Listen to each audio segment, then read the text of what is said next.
வணக்கம். அமரர் கல்கியின் பொன்னியின் செல்வன் பாகம் 5 தியாக சிகரம். அத்தியாயம் 14 வானதியின் சபதம்.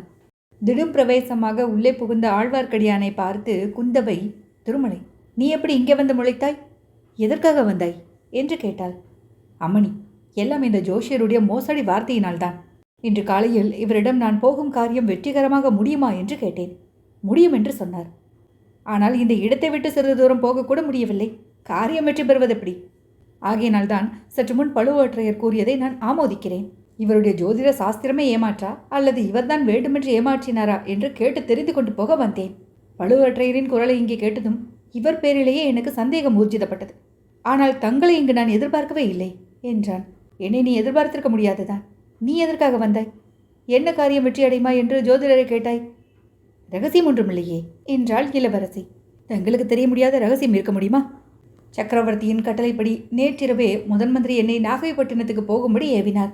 இளவரசரை கையோடு அழைத்து வருவதற்காகத்தான். வழியில் செம்பியன் மாதேவியை பார்த்து அவரிடமும் ஓர் ஓலையை கொடுத்து போகும்படி ஏவினார். தாங்கள் எப்போது தஞ்சையிலிருந்து கிளம்பினீர்கள் தேவி? பொழுது விடிந்து சிறிது நேரத்திற்கு பிறகு கிளம்பினோம். இதையேன் கேட்கிறாய் திருமலை? கொடும்பாளூர் படைகள் தஞ்சை கோட்டையை சூழ்ந்து கொண்டு விட்டனவா என்று தெரிந்து கொள்வதற்காக கேட்டேன். என்ன? ஆம் தேவி, தங்களுக்கு தெரியாதா என்ன? நேற்றிரவு சக்கரவர்த்தியை பார்த்துவிட்டு முதன் மந்திரி அவருடைய மாளிகைக்கு திரும்பி வந்தபோது 2 செய்திகள் காத்திருந்தன. ஒன்றுதான், நாகைப்பட்டினத்திலிருந்து இளவரசர் புறப்பட்டு வருகிறார், பெரும் ஜனக்கூட்டம் புடைசூழ வந்து கொண்டிருக்கிறார் என்பது. அதை நானும் இன்று காலை அறிந்தேன். என் தம்பியை இங்கே தடுத்து நிறுத்திக் கொள்வதற்காகவே புறப்பட்டு வந்தேன். இன்னொரு செய்தி என்கிறாயே, அது என்ன? ஆழ்வார்க்கடியான் வானதியை சுட்டிக்காட்டி, அம்மா, இந்த கொடும்பாளூர் இளவரசை எதற்காக அழைத்து வந்தீர்கள் என்று கேட்டான். அவள் எப்போதும் வருவது போல் இப்போதும் வந்தாள். அழைத்து வந்தேன். எதற்காக கேட்கிறாய்? 2வது செய்தியை இந்த இளவரசி இருக்கும்போது சொல்ல தயக்கமாக இருக்கிறது. சொல் திருமலை, இவள் எனக்கு எவ்வளவு அந்தரங்கமானவள் என்பது உனக்கு தெரியாதா? எனக்கு தெரியக்கூடியது எதுவும் இவளுக்கும் தெரியலாம். ஆனாலும் இந்த இளவரசிக்கு சம்பந்தப்பட்ட காரியம் அது. தென் திசை சேனாதிபதி பூதி விக்ரமகேசரி ஒரு மாபெரும் சைன்யத்தை திரட்டி கொண்டு தஞ்சை கோட்டையை நெருங்கி வந்து கொண்டிருக்கிறார் என்று நேற்றிரவு முதன் மந்திரிக்கு செய்தி வந்தது. சேனாதிபதியிடமிருந்து ஒரு ஓலையும் முதன் மந்திரிக்கு வந்தது. சக்கரவர்த்தியை தஞ்சை கோட்டையிலும் சின்ன இளவரசரை ஏதோ ஒரு ரகசிய இடத்திலும் பழுவேற்றையர்கள் சிறைப்படுத்தி வைத்திருப்பதாக அதில் குற்றம் சாட்டியிருந்தது. பழுவேற்றையர்கள் தனாதிகாரி பொறுப்பையும் தஞ்சை காவல் பொறுப்பையும் உடனே விட்டு நீங்க வேண்டும் என்றும் இளவரசரை கொண்டு வந்து ஒப்புவிக்க வேண்டும் என்றும் எழுதியிருந்தது. இல்லாவிட்டால் இன்று மாலைக்குள் தஞ்சை கோட்டையை சுற்றி முற்றுகை ஆரம்பமாகிவிடும் என்று எழுதியிருந்தது. அம்மணி, தஞ்சைக்கு தெற்கு திசையிலும் மேற்கு திசையிலும் ஏற்கனவே கொடும்பாளூர் படைகள் நெருங்கி வந்துவிட்டனவே. தங்களுக்கு தெரியாதா? தெரியாது. முதன் மந்திரி இதை பற்றி ஒரு வார்த்தையும் என்னிடம் சொல்லவில்லையே. சொல்லியிருந்தால் நீங்கள் ஒருவேளை தஞ்சை கோட்டையை விட்டு புறப்பட்டு இருக்க மாட்டீர்கள். முக்கியமாக கொடும்பாளூர் இளவரசியை உடனே வெளியேற்றிவிட முதன் மந்திரி விரும்பியிருக்கலாம். அது ஏன்? இவள் அங்கு இருந்தால் என்ன நேர்ந்துவிடும்? இந்த இளவரசியை சின்ன பழுவேற்றையர் ஒருவேளை சிறைப்படுத்தினாலும் சிறைப்படுத்தி விடுவார். அவ்வளவு துணிச்சல் அவருக்கு வந்து விடுமா? மெய்யாகவே இதை நீ சொல்கிறாயா? ஆம் தேவி. மேலும் தென்திசை சேனாதிபதி சொல்லி அனுப்பிய செய்தியை கேட்டால் தாங்களே அறிந்து கொள்வீர்கள். என்ன? மேலும் என்ன? இளவரசர் அருள்மொழிவர்மருக்கும் கொடும்பாளூர் இளவரசி வானதி தேவிக்கும் உடனே திருமணம் நடத்தியாக வேண்டும். ஆதித்த கரிகாலர் தமக்கு ராஜ்யம் வேண்டாம் என்று சொல்வதால் அருள்மொழி சோழரையே அடுத்த பட்டத்துக்கு உரியவராக யுவராஜ பட்டாபிஷேகம் செய்ய வேண்டும் என்றும் கேட்டிருக்கிறார். இதற்கெல்லாம் சம்மதிக்காவிட்டால் தஞ்சை கோட்டையை 3 நாளைக்குள் தரைமட்டமாக்கி விடுவேன் என்று சொல்லி அனுப்பியிருக்கிறார். சோழ நாட்டு மக்கள் தம்மை ஆதரிப்பதாகவும் தெரிவித்திருக்கிறார். இதையெல்லாம் கேட்டுக்கொண்டிருந்த வானதி, அக்கா, என் பெரியப்பாவுக்கு திடீரென்று பைத்தியம் பிடித்து விட்டதா என்ன என்று ஆத்திரத்துடன் கேட்டார். ஏன் வானதி அப்படி சொல்கிறாய்? வெகு காலமாக பலர் மனதில் இருந்த விஷயத்தை உன் பெரியப்பா இப்போது பகிரங்கமாக அறிவித்திருக்கிறார். பழுவேற்றையர்கள் மதுராந்தகனுக்கு பட்டம் கட்ட வேண்டும் என்று முயற்சி தொடங்கியிருப்பதனால் கொடும்பாளூர் மன்னரும் திருக்கோவலூர் மலையமானும் இவ்விதம் வெளிப்படையாக சொல்ல ஆரம்பித்திருக்கிறார்கள். ஆம் தாயி, திருக்கோவலூர் மலையமான் கூட இதற்குள் ஒரு பெரிய சைன்யத்துடன் கடம்பூர் கோட்டை சமீபம் வந்திருப்பார். என்னிடம் அவர் பேசியதிலிருந்தே அவ்வாறுதான் ஊகித்தேன். முதன் மந்திரிக்கும் தகவல் கிடைத்திருக்கிறது.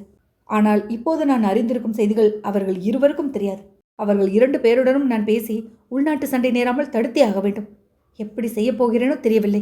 தாயே, நிலைமை இப்போது மிகவும் முற்றி போய்விட்டது. இனிமேல் ஒரு பெரிய பாரத யுத்தம் நடந்தே தீரும் போலிருக்கிறது. இதை பாரத யுத்தம் என்று கூறியது ரொம்ப சரி திருமலை. இப்போது யுத்தம் உண்டால் அது ஒரு சகோதர சண்டையாகத்தான் இருக்கும். உற்றார் உறவினருக்குள்ளே நிகழும் சர்வநாச யுத்தமாக இருக்கும். வானதி, இதை கீழ்.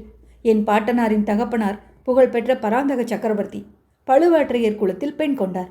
அவருடைய மகள் என் சிறிய பாட்டி கொடும்பாளூரின் அரசரை மணந்து கொண்டார். என் பாட்டனார் அரிஞ்சயர் கொடும்பாளூர் பெண்ணை மணந்து கொண்டார்.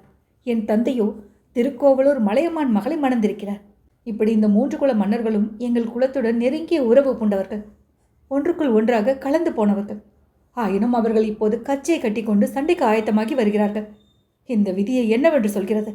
இவர்களுடைய சண்டையினால் சோழ ராஜ்யமே அழிந்துவிடும் போல் இருக்கிறது. அக்கா, எனக்கு அதை பற்றியெல்லாம் கவலை இல்லை. எப்படியாவது சண்டை போட்டுக்கொண்டு சாகட்டும். ஆனால் இதில் என் பெயரை என் பெரிய தகப்பனார் எதற்காக இழுக்க வேண்டும்? உடனே திரும்பி போய் என் பெரியப்பாவை பார்த்து சண்டை பிடிக்க வேண்டும் என்று தோன்றுகிறது. அதனால் என்ன பயன் கண்ணே? நீ சொல்வதை உன் பெரிய தகப்பனார் கேட்க மாட்டார். நீயும் நானும் சேர்ந்து மன்றாடினாலும் பயன்படாது. சிறு வயது பெண்களாகிய நாம் சொல்வதை உன் பெரியப்பாவை போன்ற கிழவர்கள் கேட்க மாட்டார்கள். என் தம்பி அருள்மொழிவர்மன் மூலமாகத்தான் இந்த சண்டை நேராமல் தடுக்க முடியும். திருமலை, நீ போனவன் ஏன் திரும்பி வந்தாய்? அருள்மொழி இப்போது எங்கே இருக்கிறானாம்? திருவாரூரிலிருந்து நேற்றிரவே புறப்பட எண்ணியதாக கேள்வி. ஆனால் வழியெல்லாம் ஒரே வெள்ளக்காடாக இருப்பதால் வர முடியவில்லையாம். நானும் பழையாறிக்காப்பால் போக பார்த்து முடியாமல் திரும்பி வந்தேன். குடமுருட்டி உடைப்பெடுத்து ஒரே சமுத்திரமாக செய்திருக்கிறது. எப்படியும் வெள்ளம் வடியும். அதற்கு பிறகு அருள்மொழி இந்த வழியாகத்தானே வந்தாக வேண்டும். அதுவரை காத்திருக்க வேண்டியதுதான். அதற்குள் தஞ்சையில் ஏதேனும் விபரீதம் நேர்ந்துவிடப் போகிறது என்று கவலையாக இருக்கிறது. திருமலை, நீ உடனே தஞ்சாவூருக்கு திரும்பி போய் கொடும்பாளூர் மன்னரை கண்டு நான் சொல்லும் செய்தியை சொல்ல முடியுமா? அருள்மொழி வரும் வரையில் தஞ்சை கோட்டையை முற்றுகையிட வேண்டாம் என்று தெரிவிப்பாயா? அக்கா, நானும் இவருடன் தஞ்சைக்கு போகட்டுமா? நீ இந்த மனிதருடன் போய் என்ன செய்வாய்? போய் என் பெரிய தகப்பனாருடன் சண்டை பிடிப்பேன். என்னவென்று சண்டை பிடிப்பாய்? உன் பேச்சை அவர் கேட்டு சண்டையை நிறுத்தி விடுவாரா? சண்டையை நிறுத்தினால் நிறுத்தட்டும், நிறுத்தவிட்டால் எப்படியாவது நாசமாக போகட்டும். என் பெயரை இதில் இழுக்க வேண்டாம் என்று வலியுறுத்துவேன். உன் பெயரை இழுக்கிறார்களா? அது எதற்காக? சற்று முன் இந்த வீர வைஷ்ணவர் சொன்னதை நீங்கள் கேட்கவில்லையா அக்கா என்று வானதி கூறி வெட்கத்தினால் தலை குனிந்தாள். உன்னை பற்றி யார் என்ன சொன்னார்கள்? திருமலை, நீ இந்த பெண்ணை பற்றி என்ன சொன்னாய்? இவரை பொன்னியின் செல்வருக்கு மனம் செய்விக்க வேண்டும் என்று சேனாதிபதி வற்புறுத்துவதை பற்றி சொன்னேன் அல்லவா? அதை குறிப்பிடுகிறார் போலிருக்கிறது. வானதி, அதில் என்ன உனக்கு ஆட்சேபம்? பொன்னியின் செல்வனை மணந்து கொள்வதற்கு உனக்கு பிரியம் இல்லையா? பிரியம் இருக்கிறதோ இல்லையோ, அதை பற்றி இப்போதென்ன பேச்சு? கல்யாணத்தையும் பட்டம் கட்டுவதையும் என் பேரில் தந்தை சேர்த்து பிரஸ்தாபிப்பதை தான் நான் ஆட்சேபிக்கிறேன். என்னை சோழ சிம்மாசனத்தில் ஏற்றுவிப்பதற்காகவே என் பெரிய தந்தை இந்த சண்டையை ஆரம்பிக்கிறார் என்றல்லவா ஏற்படுகிறது. இச்சமயத்தில் ஒரு பெண்ணின் குரல், கொடும்பாளூர் இளவரசிக்கு சிம்மாசனம் ஏறுவதென்றாலே ரொம்ப வெறுப்பு போல் இருக்கிறது என்று கூறியதை கேட்டு எல்லோரும் அக்குரல் வந்த இடத்தை பார்த்தார்கள். அங்கே ஓடக்கார பெண் பூங்குழலி நின்று கொண்டிருந்தாள். குந்தவை அவளை வியப்புடன் பார்த்து, பெண்ணே, நீ எப்படி இங்கே வந்தாய்? இன்று காலை உன்னையும் ஈழத்து ராணியையும் காணாமல் நாங்கள் தேடி அலைந்தோமே, உன் அத்தை எங்கே என்று கேட்டாள். தேவி, மன்னிக்க வேண்டும். என் அத்தை என்னை பலவந்தமாக பழுவூர் அரண்மனையின் சுரங்க வழியாக பிடித்து இழுத்து கொண்டு வந்து கோட்டைக்கு வெளியே அனுப்பிவிட்டாள். நான் தஞ்சை அரண்மனையில் ஒரு நாள் இருப்பது கூட என் அத்தைக்கு பிடிக்கவில்லை. எனக்கும் அரண்மனை வாழ்வு பிடிக்கவில்லைதான். கொடும்பாளூர் இளவரசிக்கு சிம்மாசனமே வெறுத்து போயிருக்கும் போது என்னை போன்றவர்களுக்கு அரண்மனையில் வசிக்க எப்படி பிடிக்கும் என்றாள் பூங்குழலி. பெண்ணே, எதையோ கேட்டால் எதையோ சொல்கிறாய்.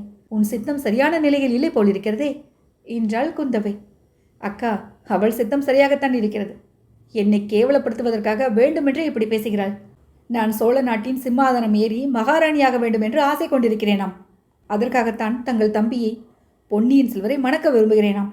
இவருடைய மனது எனக்கு நன்றாக தெரிந்திருக்கிறது என்றாள் வானதி. பாம்பின் கால் பாம்பரியும் என்ற பழமொழி பொய்யாக போகுமா என்றாள் பூங்குழலி. பெண்களை நிறுத்துங்கள். எந்த சமயத்தில் என்ன பேசுவதென்றே உங்களுக்கு தெரியவில்லை. பூங்குழலி, உன் அத்தை இப்போது எங்கே இருக்கிறாள் என்று குந்தவை கேட்டாள். பழுவூர் மாளிகையை சேர்ந்த பொக்கிஷ நிலவரையில் இருக்கிறார். எதற்காக? அங்கே ஒரு கொலைகாரன் கையில் வேலுடன் ஒளிந்து கொண்டிருக்கிறான். ஆகா, அவனை நாங்கள் இருவரும் இன்று அதிகாலையில் படுத்தி வைத்த பாட்டை நினைத்தால் எங்கள் இருவரையும் 2 பெண் பேய்கள் என்று நினைத்து கொண்டு அவன் மிரண்டு போய் அங்கும் இங்கும் ஓடியதை எண்ணினாள் என்று கூறிவிட்டு பூங்குழலி கலகலவென்று சிரித்தாள். இந்த பெண்ணுக்கு சித்தப்பிரமைதான் என்று குந்தவை மனதில் எண்ணிக்கொண்டு, அப்புறம் சொல், அவன் யார்? எதற்காக ஒளிந்திருக்கிறான்? உங்களுக்கு எப்படி அது தெரிந்தது என்று கேட்டாள். அதெல்லாம் எனக்கு தெரியாது தேவி. என் அத்தைக்கு வாய் பேச முடியாவிட்டாலும் காது கேளாவிட்டாலும் நமக்கெல்லாம் தெரியாத விஷயங்களை தெரிந்து கொள்ளும் அதிசயமான சக்தி உண்டு. அரண்மனையில் உள்ள யாரோ ஒருவரை கொள்வதற்காக அவன் அங்கே காத்திருக்கிறான் என்று எப்படியோ அறிந்து கொண்டாள். தேவி, 10 தலை ராவணேஸ்வரனுடைய கைகளை உடைப்பதற்கு என் அத்தை பிரயத்தனப்பட்டாளே, அது எதற்கென்று தெரியுமா? தெரியாது. உனக்கு தெரிந்தால் உடனே சொல்லு. என் அத்தை ராவணன் கரங்களை தகர்க்க முயன்றதை பார்த்தபோது நீங்கள் எல்லோரும் அவளை பிச்சி பைத்தியக்காரி என்று நினைத்தீர்கள். ஆனால் என் அத்தை பிச்சி அல்ல, அந்த ராவணன் கைகளுக்கு மத்தியிலேதான் பழுவேற்றையரின் நிலவரை பொக்கிஷத்துக்கு போகும் சுரங்கப்பாதை இருக்கிறது. ஆ, அப்படியா என்று குந்தவை அதிசயித்தாள். ஈழத்து ஊமை ராணி சக்கரவர்த்தியின் அரண்மனைக்கு எப்படி வந்தாள் என்பதும் தெரிகிறது என்றான் ஆழ்வார்க்கடியான். இத்தனை நாளும் அரண்மனையில் இருந்த நமக்கு அப்படி ஒரு சுரங்க வழி இருப்பது தெரியாமல் போயிற்றே. இருக்கட்டும், நீ ஏன் உடனே அரண்மனைக்கு வந்து எங்களிடம் இதையெல்லாம் சொல்லவில்லை? உன் அத்தையை தனியாக விட்டுவிட்டு ஏன் வந்து விட்டாய் என்றாள் இளைய பிராட்டி. என் அத்தையின் பிடிவாதம்தான் காரணம். அங்கே ஒளிந்திருப்பவனை தான் பார்த்து கொள்வதாக சொல்லி என்னை வெளியே அனுப்பிவிட்டாள். ஏன், அதைவிட முக்கியமான காரியம் எதற்காவது உன்னை அனுப்பினாளா? ஆமாம் மணி. அது என்ன பெண்ணே? பொன்னியின் செல்வருக்கும் ஏதோ ஆபத்து வரப்போகிறது என்று என்னுடைய அத்தை தன் அதிசய சக்தியினால் தெரிந்து கொண்டிருக்க வேண்டும். அவர் இருக்கும் இடத்துக்கு போகும்படி என்னை அனுப்பினாள். ஆஹா, பொன்னியின் செல்வன் இருக்கும் இடத்தை தேடித்தான் நீ போய்க் கொண்டிருந்தாயா? அப்படியானால் ஏன் நின்று விட்டாய்? இல்லை தேவி, உண்மையை சொல்லிவிடுகிறேன். அரண்மனை காரியங்களில் இனிமேல் தலையிடுவதில்லை என்று தீர்மானித்து விட்டேன். கோடிக்கரைக்கு போய்க் கொண்டிருந்தேன். வழியில் இந்த வீர வைஷ்ணவன் என்னை சந்தித்து இங்கே அழைத்து கொண்டு வந்தான். நீங்கள் இருப்பது தெரிந்திருந்தால் வந்திருக்கவே மாட்டேன். பெண்ணி, அரண்மனை உனக்கு ஏன் அவ்வளவு வெறுத்து போய்விட்டது? எங்களையெல்லாம் ஏன் பிடிக்காமல் போய்விட்டது? உன்னை யார் என்ன செய்து விட்டார்கள் என்று இளைய பிராட்டி குந்தவை கேட்டாள். என்னை யாரும் எதுவும் செய்துவிடவில்லை. யார் பேரிலும் எனக்கு குறையும் இல்லை. சில பேருக்கு சிம்மாதனம் பிடிக்காமல் இருப்பது போல் எனக்கும் அரண்மனை வாழ்வு பிடிக்கவில்லை, அவ்வளவுதான் என்று பூங்குழலி கூறிவிட்டு வானதியை கடைக்கண்ணால் பார்த்து நகைத்தாள். அதை கவனித்து வானதி ஆவேசம் வந்தவள் போல் ஓரடி முன்னால் வந்து கூறினாள். அக்கா, இவள் மறுபடியும் என்னைத்தான் ஏசி காட்டுகிறாள். நான் சொல்கிறேன் கேளுங்கள். தங்கள் திருப்பாதங்களின் மீது ஆணையாக சொல்கிறேன். ஆகாசவாணி பூமாதேவி சாட்சியாக சபதம் செய்கிறேன். பொன்னியின் செல்வர் இந்த கண்டத்திலிருந்தும் தப்பி பிழைத்தாரானால், அவர் மனமுவந்து என்னை கரம் பிடித்து மணந்து கொண்டாரானால், அத்தகைய பெரும் பேர் எனக்கு கிடைத்ததானால், தஞ்சை அரண்மனை சிங்காதனத்தில் நான் ஒரு நாளும் உட்காரவே மாட்டேன். இது சத்தியம், சத்தியம். அத்தியாயம் 14 நிறைவுற்றது.